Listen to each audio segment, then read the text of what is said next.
Da li se osjećate uspješnima, Lovorka? Pa teško je reći samo za sebe da je čovjek uspješan, ali s obzirom na posao koji sada radim, teško je reći da nisam uspješna jer je to stvarno između ostalog i čast. Ali uspjeh je subjektivni dojam, osjećaj, da li se osjećate uspješno ili ne, koji put ženu čini uspješnom više manjih uspjeha. Ali mislim da je najteže postići taj nekakvi balans između privatnog i poslovnog, a i u ovom poslovnom dijelu imati posao koji vas veseli i ispunjava. Tako da mi se to čini da bi bio neka definicija uspjeha. Ja bi se složila s time da je uspjeh, ovo što je rekla Lovorka, zapravo nekakav unutarnji osjećaj, jesi li ispunio sve ono što si postavio, pa u tom nekom svjetlu ja mislim da sam u profesionalnom smislu, o čemu danas govorimo, ispunila više manje sve ono što sam si zacrtala, a mislim da je to u neku ruku više u očima one druge osobe koja ti poklanja povjerenje, kao što ste recimo vi nama danas poklonili povjerenje s time što ste nas pozvali, ja vam doista na tome i zahvaljujem. I držim da nas onda vi držite uspješnima, pa evo, je to nešto što doista godi.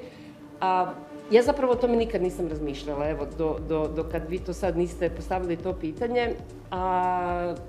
I držim da možda stranke koje svaki dan mi daju povjerenje da ih zastupam pred sudom u kaznenim postupcima, očito vjerojatno to onda smatraju, pa je to neko ogledalo u kojem možda se može prepoznati da li je netko uspješan ili ne, pa kroz tu prizmu bi možda rekla da je to moj odgovor, kroz druge ljude.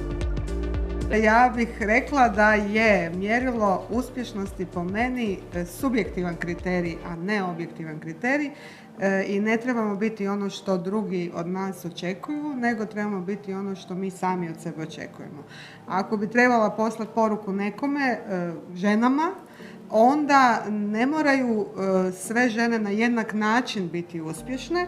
Mislim da je uspjeh zapravo postizanje jednog osobnog zadovoljstva. I ako žena je uspjela biti zadovoljna, ali ne zato što je ostvarila sve ono što si je zacrtala, nego zato što je uspjela biti zadovoljna i bez svega onoga što si želi. Jer žena u današnjem svijetu, biti žena je vrlo izazovno. Balansirati ovo što su rekle moje kolegice i zapravo nove prijateljice, nije jednostavno, nije lako. Okolnosti u kojima živimo su vrlo, vrlo izazovne i zato valja promišljati uspjeh i po tome da se znamo nositi sa onime što po vlastitim nekakvim namjerama možda nismo uspjele, ali smo uspjele biti zadovoljne i s onim što smo postigli. Ambiciju možete gledati isto kao negativnu, kad vas neko želi uvrijediti, onda vam tako prilijepi takvu etiketu, ali po meni to zapravo nije i treba biti ambiciozan. I ja recimo, evo, kad sam najumornija, na primjer sinoć sam bila strašno umorna i baš mi se spavalo, ali ja jednostavno ne volim spavati. I onda i kad sam najumornija, onda nekako krenem nešto raditi i eto me opet do 1:30 ujutro sam bila za kompjuterom. Ne vidi se, samo da kažem. Šminka čini čuda. Ali evo, to je recimo nešto što vjerojatno neki unutarnji poriv.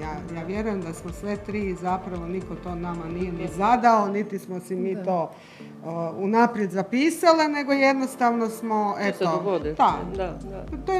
To je u velikoj mjeri, ja vjerujem, evo, da je to u velikoj mjeri zapravo nekakav unutarnji poriv. Doista se naš društveno okruženje mijenja svakodnevno i mi jednostavno ne možemo zastupati pred sudom ako ne pratimo zakone, ako ne pratimo sudsku praksu, ako ne pratimo praksu Ustavnog suda, Europskog suda za ljudska prava. Mi moramo stalno učiti. Iako smo svi, ja mislim, mislili na fakultetu, sad dobro, sad sam završio, ajde još pravosudni ispit i to je to. I onda kad se počne raditi, onda se shvati da je trajna edukacija zapravo nužnost.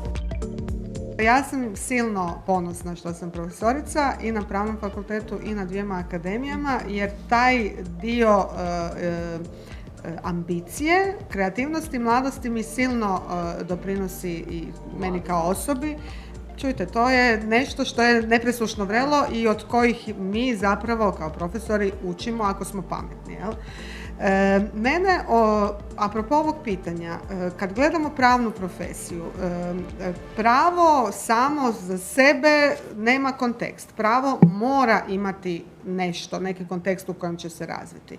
I ono što se od studenta traži je da on svoj kontekst svog bivanja u društvu obuče u tu nekakvu u pravnu disciplinu s kojom se upoznaje i bavi.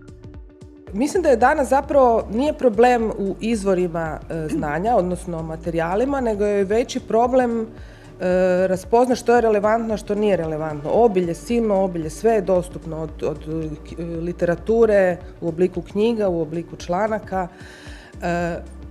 I toga je toliko da bi čovjek samo to mogao raditi. I samo pročitati presude oba europska suda i ovih srodnih sudova bi trebao čovjek imati cijeli dan. Dakle, veći je problem napraviti nekakvu selekciju da se ne propusti nešto važno, ali povrh baš posla ovog klasičnog u uredu i samoj rada na spisu, 3 sata dnevno povrh toga svakako ide na čitanje raznih materijala, sudjelovanja na konferencijama, radionicama.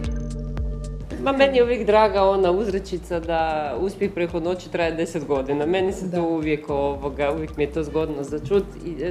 Možda da si postaviš neke realne ciljeve i da se ne razmišljaš šta će biti sutra, ne u smislu neodgovornog ponašanja, naravno, treba se znati kud i kako dalje, ali možda ja osobno, da si malo blaži prema sebi, u tom smislu, da doći će sve to. Sve dođe na sve. Da.